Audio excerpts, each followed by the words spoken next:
Hello friends and good morning from Vadodara. ये vlog है 1 जनवरी 2024 का और आज है हमारा वडोदरा से चेकआउट। तो जल्दी से हमने अपना ब्रेकफास्ट किया कंप्लीट और हम चल पड़े अपनी नेक्स्ट डेस्टिनेशन की तरफ। होटल से चेकआउट के बाद थोड़ी देर हमने रिसेप्शन पे किया वेट और फाइनली हमारी कैब भी आ गई थी। और आज हमारा प्लान है एक्सप्लोर करने का चंपानेर, पावागढ़ एंड पोइचा। चंपानेर एंड पावागढ़ वडोदरा से अराउंड 45 किलोमीटर्स की दूरी पे है। चंपानेर गुजरात की one of the historic city है और साथ ही में यूनेस्को की वर्ल्ड हेरिटेज साइट। और पावागढ़ में है फेमस कालिका माता टेम्पल जो वन ऑफ द 51 शक्तिपीठ्स है। तो फाइनली सबसे पहले हम पहुंच गए यूनेस्को वर्ल्ड हेरिटेज साइट जामे मस्जिद चंपानेर और फटाफट से ली हमने अपनी टिकट्स जो कि बहुत ही नॉमिनल सा प्राइस था। पूरी की पूरी साइट इंडो इस्लामिक आर्किटेक्चर के ऊपर बेस्ड है और इनके पिलर्स को अगर ध्यान से देखेंगे तो उसमें बिल्कुल क्लियरली दोनों के दोनों कल्चर्स के बारे में दिखेगा। बहुत ही क्वाइट सा प्लेस था तो थोड़ी देर हमने यहाँ पे अपना टाइम स्पेंड किया, अच्छे से पिलर्स और पूरा का पूरा आर्किटेक्चर देखा, फोटोग्राफ्स क्लिक करी। अच्छा स्टेप वेल है, नहीं देखो बंद है अंदर जाने के लिए। थोड़ी देर और टाइम स्पेंड करने के बाद हम चले गए सेकेंड मॉन्यूमेंट की तरफ, शहर की मस्जिद। फर्स्ट मॉन्यूमेंट की तरह ये भी इंडो इस्लामिक आर्किटेक्चर के ऊपर बेस्ड है, लेकिन फर्स्ट मॉन्यूमेंट से ये थोड़ी सी ज़्यादा नीट एंड क्लीन लगी और साथ ही में थोड़ी छोटी भी थी। इसको थोड़ी देर हमने और एक्सप्लोर किया और हमें ड्राइवर भैया ने बताया था कि इसके पिलर्स कोई भी करेक्टली काउंट नहीं कर सकता, तो नीर लग गया था इस टास्क पे। कितने पिलर्स काउंट करके? 108। चलो मैं चेक करूँगी गूगल पे कितने पिलर्स हैं। यहाँ के पिलर्स कोई काउंट नहीं कर सकता, यही बताया भैया ने कि यहाँ के पिलर्स कोई नहीं काउंट कर सकता, गलत ही आंसर निकलता है। फाइनली चंपानेर आर्कोलॉजिकल पार्क्स देख के हम चल पड़े पावागढ़ कालिका माता टेम्पल और वहाँ पहुँचने से पहले हो गया बैड लक। और वहाँ पे गाइड से पता किया तो उन्होंने बताया मंदिर के लिए रोपवे जाती है और वहाँ पे अराउंड 3 से 4 घंटे की वेटिंग है, तो हमारा प्लान हो गया कैंसिल। वो है मंदिर सबसे ऊपर। तो वहाँ से हम चल पड़े अपनी नेक्स्ट डेस्टिनेशन की तरफ पोइचा, जहाँ पे था नीलकंठ धाम।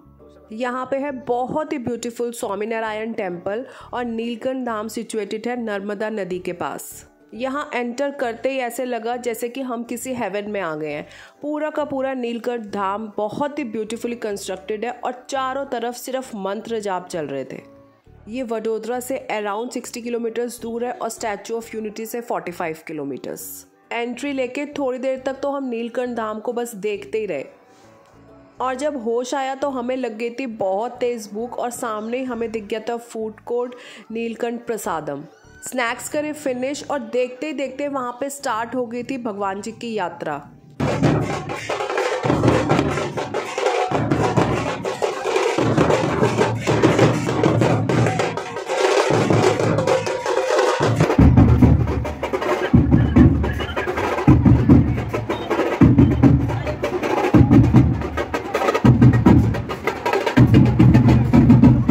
सच में बहुत ही आई कैचिंग एक्सपीरियंस था।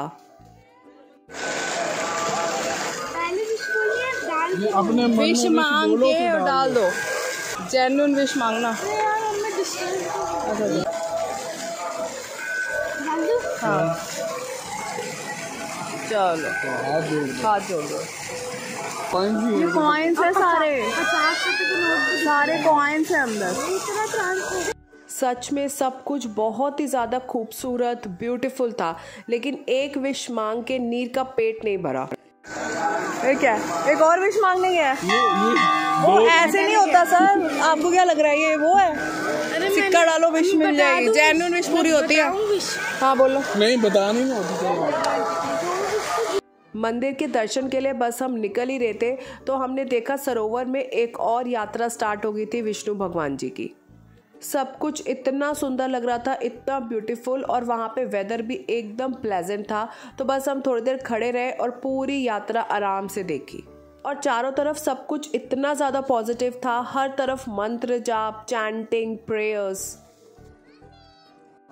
वो चलाते हैं ना उससे, अभी देखो पैंडल मारेंगे ना तब देखिए। ये देखो नीचे देखिए फैन सा घूम रहा है, उससे आगे जा रही है। ये देखो दिख रहा है फैन। और सच में 1 जनवरी 2024 हमारा इतने ज़्यादा पॉजिटिव नोट पे स्टार्ट होगा हमें पता नहीं था। यहाँ पे लिखा भी हुआ है कि सरोवर में नोट डालना मना है, लेकिन फिर भी लोगों ने नोट डाले हैं, सिर्फ सिक्के डालने को बोला हुआ है। नेक्स्ट हम पहुँच गए भगवान स्वामीनारायण के दर्शन करने के लिए मंदिर में। वर्ड्स में एक्सप्लेन करना तो बहुत ही डिफ़िकल्ट है, बस हम मंदिर में गए और देखते ही रह गए चारों तरफ। सब कुछ इतना ज़्यादा अमेजिंग था। और नेक्स्ट मंदिर में हमने एंटर किया और वहाँ पे झूले पे बैठे हुए थे कृष्णा जी और उनको हमने झुलाया झूला। अगर आप इस साइड आएँ तो पोइचा ज़रूर विज़िट करिएगा। हमें भी ये एक व्यूअर ने रिकमेंड किया था यहाँ पे आना, और साथ ही में जो हमारे ड्राइवर भैया थे उन्होंने भी बोला था कि पोइचा आप ज़रूर जाइएगा। और अगर आप वडोदरा रहते हैं तब तो यहाँ पे बहुत ही आराम से आप जा सकते हैं। नर्मदा नदी के पास थोड़ी देर हम बैठे, वहाँ पे आराम किया, अच्छे से वेदर को एंजॉय किया और फाइनली हमने करी थोड़ी सी शॉपिंग। यहाँ पे फ्रेशली प्रिपेयर्ड मिठाई बनती है तो थोड़ी सी हमने ली मिठाई और साथ ही में नमकीन। और नीलकंठ धाम की एक और बहुत ही ज़्यादा अच्छी अट्रैक्शन है सहजानंद प्रदर्शनी, और इसको देखने के लिए अराउंड 3 से 6 घंटे का टाइम होना चाहिए, जो हमारे पास नहीं था। तो बस हम फाइनली नीलकंठ धाम से निकल पड़े अपने last destination statue of unity की तरफ। और रास्ते में हमने लिए केले के चिप्स जो लाइव बन रहे थे। केले के चिप्स की लाइव मेकिंग हमने पहली बार देखी थी।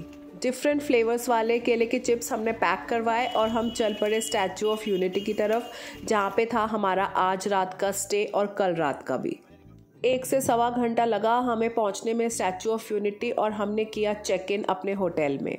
और आज और आने वाला कल मींस 2 जनवरी को स्टैचू ऑफ यूनिटी पे इतना ज़्यादा क्राउड है कि हमें एक ही दिन के लिए एक होटल मिला और नेक्स्ट दिन हमें चेकआउट करना था और नेक्स्ट होटल में जाना था। खैर आज के लिए तो हमने इसी होटल में चेक इन किया। डिनर का टाइम तो बस हो ही चुका था, लेकिन उससे पहले नीर को झूलने थे झूले, वो बिल्कुल भी नहीं थका हुआ था। खैर अब तो लग रही थी बहुत ज़्यादा भूख, तो बस फटाफट से हमने ऑर्डर किया टोमेटो सूप, तंदूरी प्लेटर और मेन कोर्स में दाल तड़का एंड लच्छा पराठा। यहाँ पे सब कुछ ही बहुत टेस्टी था, लेकिन साथ में दिया था उन्होंने मीठा आम का अचार जो बहुत यम्मी था। फाइनली हम वापस पहुँचे अपने रूम में और बालकनी से होटल का बहुत ही प्यारा सा व्यू एंजॉय किया, और बस ऐसे ही था आज का दिन हमारा।